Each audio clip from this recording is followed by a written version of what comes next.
ಮೈಸೂರು ಜಿಲ್ಲೆಯ ಮಂಡ್ಯ ಲೋಕಸಭಾ ಕ್ಷೇತ್ರದ ಈ ಚುನಾವಣೆ 18ನೇ ತಾರೀಕು ನಡೀತಾ ಇರತಕ್ಕಂಥ ಲೋಕಸಭಾ ಚುನಾವಣೆಯಲ್ಲಿ ಈ ಕ್ಷೇತ್ರದ ಕಾಂಗ್ರೆಸ್ ಬೆಂಬಲಿತ ಜೆಡಿಎಸ್ ಪಕ್ಷದ ಅಭ್ಯರ್ಥಿಯಾಗಿರ್ತಕ್ಕಂಥ ನಿಖಿಲ್ ಕುಮಾರಸ್ವಾಮಿ ಅವರ ಪರವಾಗಿ ಮತಯಾಚನೆ ಮಾಡಲು ಈ ಒಂದು ರಾಷ್ಟ್ರದ ಕಾಂಗ್ರೆಸ್ ಪಕ್ಷದ ರಾಷ್ಟ್ರೀಯ ಅಧ್ಯಕ್ಷರಾಗಿರ್ತಕ್ಕಂಥ ಸನ್ಮಾನ್ಯ ರಾಹುಲ್ ಗಾಂಧಿ ಅವರು, ಜೆಡಿಎಸ್ ಪಕ್ಷದ ರಾಷ್ಟ್ರೀಯ ಅಧ್ಯಕ್ಷರಾಗಿರ್ತಕ್ಕಂಥ ಸನ್ಮಾನ್ಯ ಎಚ್ ಡಿ ದೇವೇಗೌಡರವರು, ಈ ರಾಜ್ಯದ ಜನಪ್ರಿಯ ಮುಖ್ಯಮಂತ್ರಿಗಳಾಗಿರ್ತಕ್ಕಂಥ ಎಚ್ ಡಿ ಕುಮಾರಸ್ವಾಮಿ ಅವರು, ಸಮನ್ವಯ ಸಮಿತಿಯ ಅಧ್ಯಕ್ಷರು ಮಾಜಿ ಉಪಮುಖ್ಯಮಂತ್ರಿಗಳಾದಂಥ ಸನ್ಮಾನ್ಯ ಸಿದ್ದರಾಮಯ್ಯನವರು,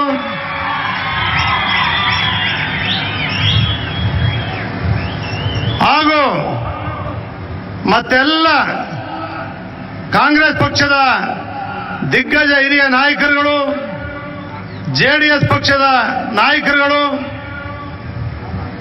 ಚಾಮರಾಜನಗರ ಲೋಕಸಭಾ ಕ್ಷೇತ್ರದ ಕಾಂಗ್ರೆಸ್ ಜೆಡಿಎಸ್ ಪಕ್ಷದ ಮುಖಂಡರುಗಳು, ಶಾಸಕರುಗಳು, ಮೈಸೂರು ಲೋಕಸಭಾ ಕ್ಷೇತ್ರದ ಕಾಂಗ್ರೆಸ್ ಪಕ್ಷದ ಮುಖಂಡರುಗಳು, ಜೆಡಿಎಸ್ ಪಕ್ಷದ ಮುಖಂಡರುಗಳು, ಪಕ್ಷದ ಪದಾಧಿಕಾರಿಗಳು, ಚುನಾಯಿತ ಪ್ರತಿನಿಧಿಗಳು, ಮಂಡ್ಯ ಲೋಕಸಭಾ ಕ್ಷೇತ್ರದ ಎಲ್ಲ ಶಾಸಕರುಗಳು, ಅಧ್ಯಕ್ಷರುಗಳು, ಎಲ್ಲರೂ ಕೂಡ ಪದಾಧಿಕಾರಿಗಳು, ಕಾರ್ಯಕರ್ತರು ಎಲ್ಲರೂ ಕೂಡ ಇವತ್ತು ಕೃಷ್ಣರಾಜ ನಗರದಲ್ಲಿ ಪ್ರಥಮ ಬಾರಿಗೆ ಒಂದು ದೊಡ್ಡ ಸಮಾವೇಶದಲ್ಲಿ ತಾವೆಲ್ಲರೂ ಕೂಡ ಪಾಲ್ಗೊಂಡಿದ್ದೀರಿ.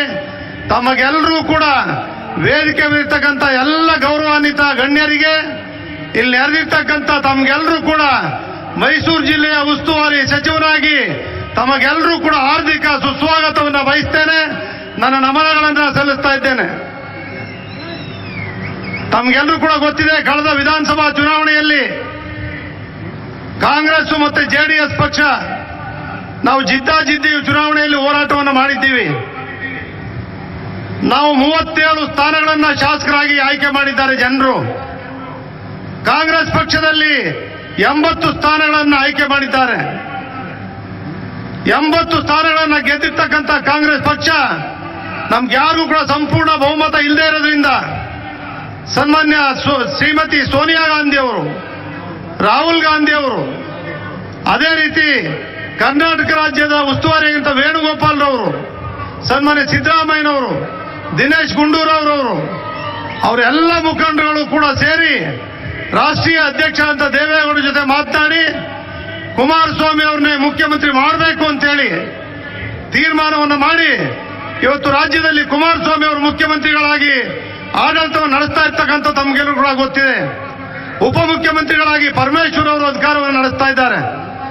ಇಂಥ ಒಂದು ಸನ್ನಿವೇಶದಲ್ಲಿ ಕುಮಾರಸ್ವಾಮಿ ಅವರು ಮುಖ್ಯಮಂತ್ರಿಗಳಾದ ನಂತರ ಸಿದ್ದರಾಮಯ್ಯನವರು 5 ವರ್ಷಗಳು ಮುಖ್ಯಮಂತ್ರಿಗಳಾಗಿ ಯಾವ ಕಾರ್ಯಕ್ರಮಗಳನ್ನ ಜಾರಿಗೆ ಕೊಟ್ಟಿದ್ರು ಅವೆಲ್ಲ ಕಾರ್ಯಕ್ರಮಗಳನ್ನು ಕೂಡ ಮುಂದುವರಿಸಿದ್ದಾರೆ.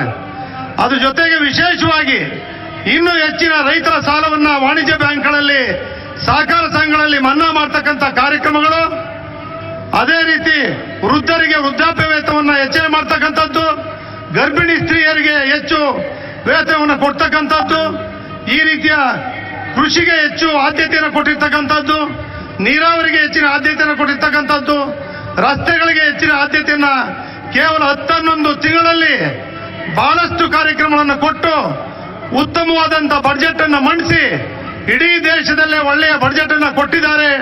ಸನ್ಮಾನ್ಯ ಕುಮಾರಸ್ವಾಮಿ ಅವರು ಅಂತಕ್ಕಂಥ ಪ್ರೀತಿ ಪ್ರಶಂಸೆಗೆ ಒಳಗಾಗಿದ್ದಾರೆ. ತಮಗೆಲ್ಲರೂ ಕೂಡ ಗೊತ್ತಿದೆ, ನಿಜ. ಇವತ್ತಿನ ಇದೇ ಕ್ಷೇತ್ರದಲ್ಲಿ ಸಾರಾ ಮಹೇಶ್ ಅವರು, ರವಿಶಂಕರ್ ಅವರು ಜಿದ್ದಾಜಿದ್ದಿ ಹೋರಾಟ ಮಾಡಿದ್ರು. ಇವತ್ತು ಅವ್ರು ಇರುವರು ಕೂಡ ಕೂತು ಮಾತನಾಡಿ ಇವತ್ತು ಇದೇ ವೇದಿಕೆಗೆ ದೊರೆಸ್ವಾಮಿ ಗೌಡರು, ರವಿಶಂಕರ್ ಅವರು, ಸಾರಾ ಮಹೇಶ್ ಅವರು ಆಗಮಿಸ್ತಾ ಇದ್ದಾರೆ. ಪ್ರತಿ ಕ್ಷೇತ್ರಗಳಲ್ಲೂ ಕೂಡ ಅಷ್ಟೇ. ಇವತ್ತು ಪಿರಿಯಾಪಟ್ಟಣದಲ್ಲಿ ವೆಂಕಟೇಶ್ ಅವರು ಇಲ್ಲೇ ಇದ್ದಾರೆ, ಮಹಾದೇವ್ ಅವರು ಇಲ್ಲೇ ಇದ್ದಾರೆ, ಒಟ್ಟಿಗೆ ಚುನಾವಣೆ ನಡೆಸ್ತಾ ಇದ್ದಾರೆ. ಹುಣಸೂರಲ್ಲಿ ವಿಶ್ವನಾಥ್ ಅವರು, ಮಂಜುನಾಥ್ ಅವರು ಒಟ್ಟಿಗೆ ಪ್ರಚಾರ ಮಾಡ್ತಾ ಇದ್ದಾರೆ. ನಿಮಗೆ ಗೊತ್ತಿದೆ, ನಾಳೆ ನಾನು ಸಿದ್ದರಾಮಯ್ಯನವರು ಚಾಮುಂಡೇಶ್ವರಿ ಕ್ಷೇತ್ರದ ಪೂರ್ತಿ ಬೆಳಿಗ್ಗೆಯಿಂದ ಸಾಯಂಕಾಲದವರೆಗೂ ಕೂಡ ಒಟ್ಟಿಗೆ ಚುನಾವಣಾ ಪ್ರಚಾರವನ್ನು ನಡೆಸ್ತಾ ಇದ್ದೇವೆ.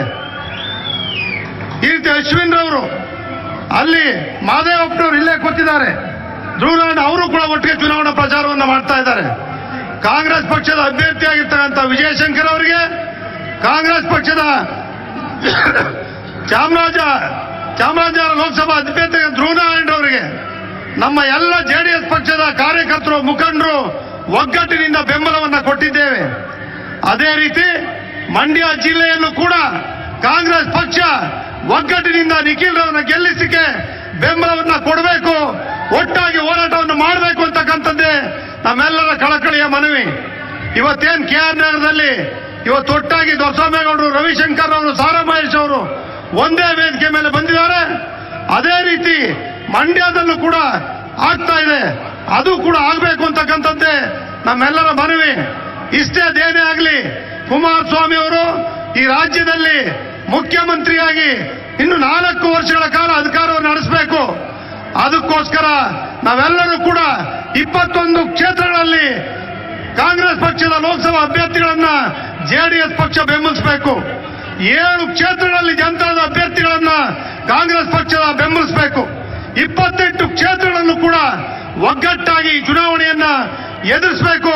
ಇವತ್ತು ರೈತರ ಪರವಾಗಿ, ಬಡವರ ಪರವಾಗಿ, ದುರ್ಬಲರ ಪರವಾಗಿ, ಕಾರ್ಮಿಕರ ಪರವಾಗಿ, ಅಲ್ಪಸಂಖ್ಯಾತರ ಪರವಾಗಿ, ಮಹಿಳೆಯರ ಪರವಾಗಿ, ಏನು ಇವತ್ತು ನಿರುದ್ಯೋಗಿಗಳ ಪರವಾಗಿ, ಯುವಕರ ಪರವಾಗಿ ಹೋರಾಟವನ್ನು ಮಾಡ್ತಕ್ಕಂಥ ಜಾತ್ಯತೀತ ಪಕ್ಷಗಳಾದ ಜೆಡಿಎಸ್ ಮತ್ತೆ ಕಾಂಗ್ರೆಸ್ ಪಕ್ಷಗಳ ಇವತ್ತು ನಿರ್ಣಯಗಳು, ತೀರ್ಮಾನಗಳು, ಅಂಬೇಡ್ಕರ್ ಅವರ ಸಂವಿಧಾನವನ್ನ ಎತ್ತಿ ಹಿಡಿತಕ್ಕಂಥ ಈ ಪಕ್ಷ ನೀವೆಲ್ಲರೂ ಕೂಡ ಉಳಿಸಲೇಬೇಕಾದಂತ ಒಂದು ಪರಿಸ್ಥಿತಿ ಇವತ್ತು ಆಗಿದೆ.